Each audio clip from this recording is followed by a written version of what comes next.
মুসলমান ঘরের সবাই মিলে রোজা রেখেছেন বাচ্চা সহ, কিন্তু কপাল খারাপ। সন্ধ্যা হওয়ার আগে টেনশনে পড়ে গেল, ইফতারি করার কোনো টাকা নেই, কি করব? আল্লাহর বান্দা পেরেশান হয়ে গেলেন, কোন মুসলমান ভাইয়ের কাছে গেলে একটু টাকা আমি পাইব, আমার একটু ধার দিবে, আমি আদায় করে দিব। চিন্তা করে দেখলো, হ্যাঁ আমার এক বন্ধু মুসলমান আছে, তার কাছে যাই। গরিব মুসলমান রোজাদার মুসলমান ধনীর বাড়ি গিয়া কাও, আল্লাহর বান্দা আমি বড় গরিব মানুষ, আমি এক গ্লাস পানি দিয়ে স্ত্রী সহ ইফতার করতে পারবো, কিন্তু আমার সন্তানেরা রোজাদার, ওদের মুখের সামনে দিতে না পারলে কলিজায় বড় আঘাত। তো কি হয়েছে? বলে আমারে কিছু টাকা যদি আপনি ধার দেন, আমি ইফতারির আয়োজন করব, আমাকে একটু সময় দিলে আমি আপনার টাকা আমার পরে আদায় করে দিব।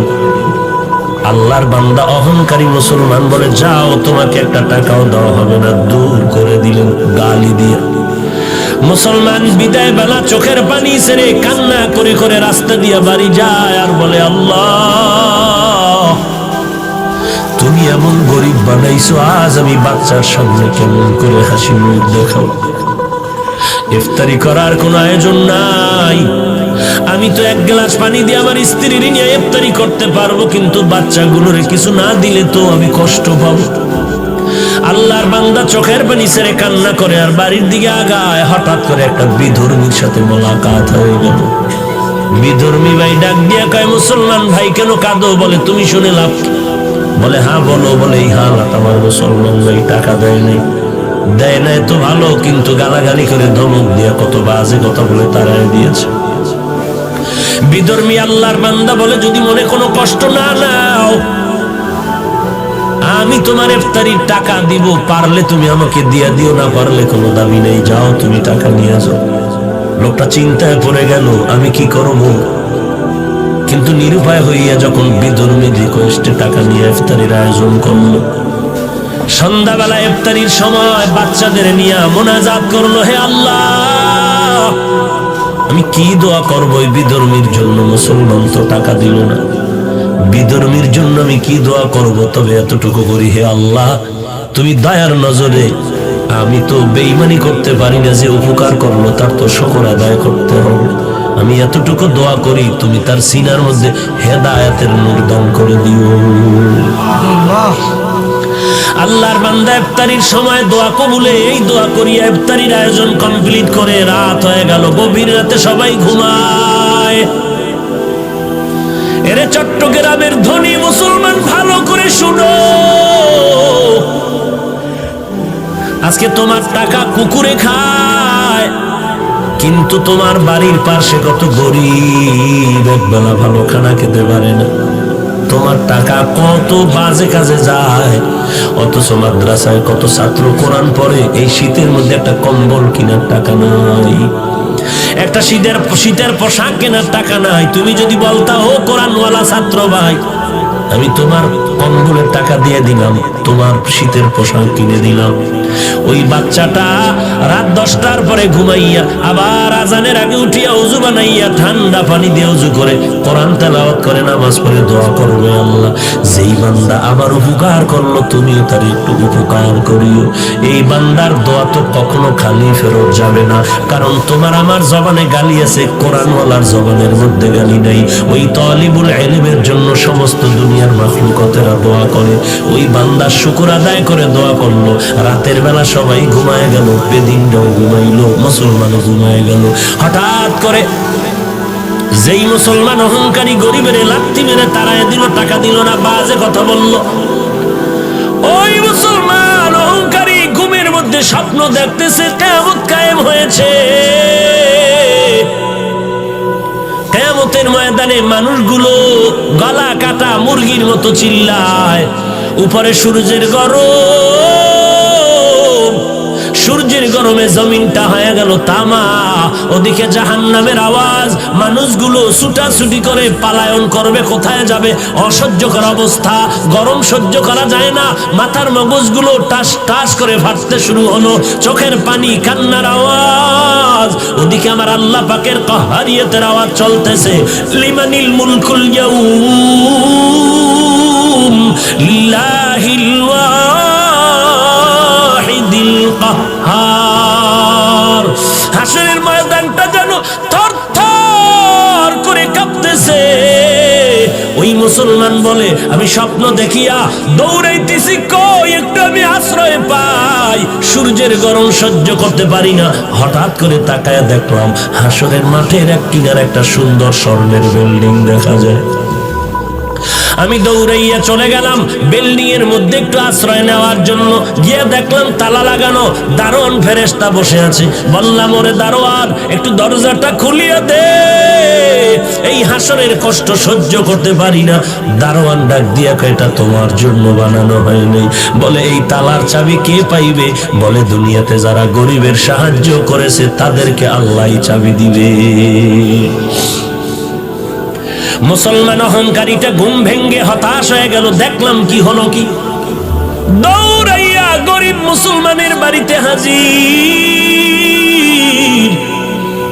মুসলমানের গিয়ে কয়, মাফ করে দে, কত টাকা চাও? বলে, এখন আর হবে না, 1 টাকাও চাই না, টাকা লাগবে না। বলে, গতকাল ইফতারির কেমনে আয়োজন হয়েছে? বলে, শুনে কি লাভ হবে? বলে, বলো। বলে, আমার এলাকার পাশে এক বিধর্মী আমার ইফতারির আয়োজনের টাকা দিয়েছে। বলে, টাকাটা তুমি ফিরায় দাও। বলে, আমি পারবো না, সে টাকা নিবে না বলে ও আওয়াজ দিয়েছে। মুসলমান পাগলের মতো দৌড়াইয়া বিধর্মীর বাড়ি চলে গেল অহংকারী। বিধর্মীরে গিয়া কয়, ভাই, গতকাল তুমি নাকি মুসলমানের ইফতারির টাকা দিয়েছো, নাও তোমার টাকা বাড়ায় যা চাও আমি দিতে রাজি। বলে, কারণটা কি? আমি এখন টাকা নিব না, নেওয়ার জন্য আমি তো উদ্গ্রীব হই না, আমি টাকা নিতেও চাই না, পারলে দিবে, না পারলে নাই। বলে, নাও। বলে, না, এত পাগল হয়েছো, এই পাগলটা যদি কালকে হইতি কপাল খুলতো। এখন বিল্ডিং দেখা পাগল হয়েছো, এখন আর ওই বিল্ডিং তোমার কপালে আর নাই। মুসলমান আরো আশ্চর্য হয়ে গেল। বিল্ডিং দেখলাম আমি, বিধর্মী কেমনে ঘরের মধ্যে খবর পাইল হাসরের মাঠে? এই বিধর্মী ভাই, কেমন করে খবর পেয়েছ? বিধর্মী ডাক দিয়ে কয়, আর আমারে বিধর্মী কয়া ধাক্কা দিস না রে মুমিন। এই মুমিন ভাই, আমি রাতের বেলা যখন ঘুমায় গেছি, ওই ইফতারির আয়োজন করিয়া আমি দিলটা বড় খুশি হয়ে গেছে। জানি না সে আমার জন্য কি দোয়া করেছে। রাতের ঘুমের ঘরে আমি তাকাইয়া দেখি মদিনার পয়গম্বর হাজির। মায়ার নবী এসে আমার সামনে এসে আমার হাতটা ধরে কয়, আর ঘুমাইয়া থাকিস না, ও জাহান্নামের আগুনে কেমন করে তুই জ্বলবি। আমারে মায়ার নবী হাত ধরিয়া কালিমা পড়াইয়া হাতটা ধরিয়া কয়, দেখ তুই গরিবের কি সাহায্য করেছো, আমার আল্লাহ এত খুশি। তাকায়া দেখ, মরণের পর আল্লাহ তোর জন্য একটা সুন্দর বিল্ডিং বানায় রাখছে, বালাখানা। এরে যুবক, অহংকারী করিস না। এলেমের বড়াই, আমলের বড়াই করে কি লাভ? সাহাবায়ে কেরামের মতো তো আমল তুমি আমি করতে পারি না, তাদের মতো এলেম তোমার আমার নাই, তাদের মতো তাকওয়া তোমার আমার নাই, তাদের মতো তাহাজ্জুদ তোমার আমার নাই, তাদের মতো এলেম আমল তোমার আমার নাই, তাদের মতো বড় মুহাদ্দিস জমিনে কেউ হবে না, হয় নাই, তাদের মতো বড় মুফাসসির কেউ নাই, হবেও না, তাদের মতো তাকওয়াওয়ালা কেউ নাই, হবেও না। এরপরে তাকায়া দেখো, সাহাবায়ে কেরামের মধ্যে আবার 10 জন সাহাবা জান্নাতের সুসংবাদ পাইলেন। 1 নম্বরে আবু বকর, এরপরে ওমর, ওসমান, আলী রাদিয়াল্লাহু আনহুম আজমাইন। এদের ইতিহাস তাকাও। 10 জন সাহাবা জান্নাতের টিকিট পাওয়ার পর নামাজে দাঁড়ায় সারা রাত কান্নার আওয়াজ। কান্নার একটাই কারণ, কবরে আমার কি উপায় হবে, এই জন্য কান্না। ওসমানের কান্না দেখে সবাই পাগল, কবর দেখলে হাউমাউ করে কান্না করে। কারণ সাদা কাপড়ের মধ্যে যখন তোমাকে আমাকে ঢুকাইয়া দেওয়া হবে, সাদা কাপড়ের বাসিন্দা যখন হয়ে যাব, কে পীর, কে মুরিদ, কে শিক্ষক, কে ছাত্র, কে ইমাম, কে মুক্তাদি, কোনো ভেদাভেদ নাই। কারণ আমার কপালেও লেখা নাই আমি শিক্ষক। কে আলেম, কে মুহাদ্দিস, কে মুফতি সাহেব, সাদা কাপড়ের মধ্যে লেখা থাকবে না। জানাজার কোয়ালিটি শেষ করিয়া ওই খাতিয়া কাঁদি নিয়ে যখন কবরের মধ্যে শুয়াইয়া বিদায় হয়ে যাবে, সবার কাছে দুইজন ফেরেশতা তিনটা প্রশ্ন নিয়ে হাজির হয়ে যাবে। রবের পরিচয় দাও, ধর্মের পরিচয় দাও, রহমাতুল লিল আলামিনের পরিচয় দাও। কাউকে জিজ্ঞাসা করে না করা হবে না তুমি কোন দলে ছিল, তুমি কোন পীরের মুরিদ হয়েছিল বলো, তুমি কোন মাদ্রাসার ছাত্র হয়েছিল বলো, তুমি কোন রঙের টুপি পরেছো বলো। এগুলো কোনো প্রশ্ন করা হবে না। তিনটা প্রশ্ন, রবের পরিচয় দাও, ধর্মের পরিচয় দাও, রহমাতুল লিল আলামিনের পরিচয় দাও।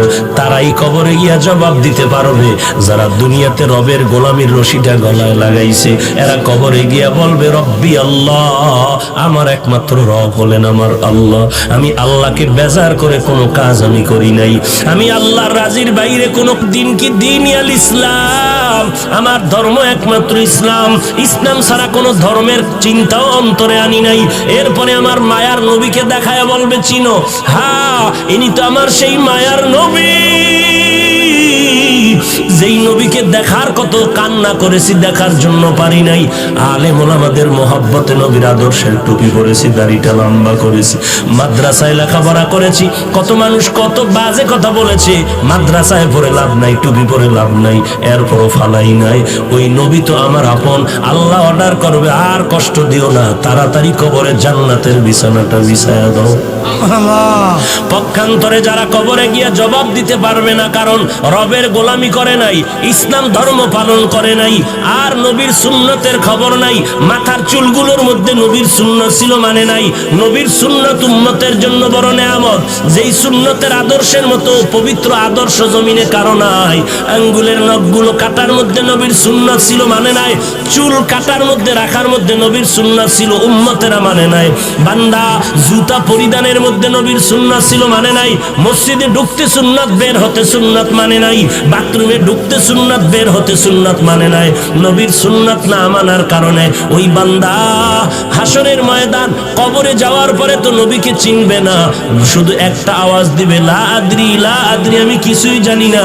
আল্লাহ তাআলা কুদরতি আওয়াজ দিয়ে বলবে এরে ফেরেশতা, আর বান্দারে সুযোগ দিয়া লাভ নাই, এই বান্দারে আমি দুনিয়াতে কম সুযোগ দেই নাই।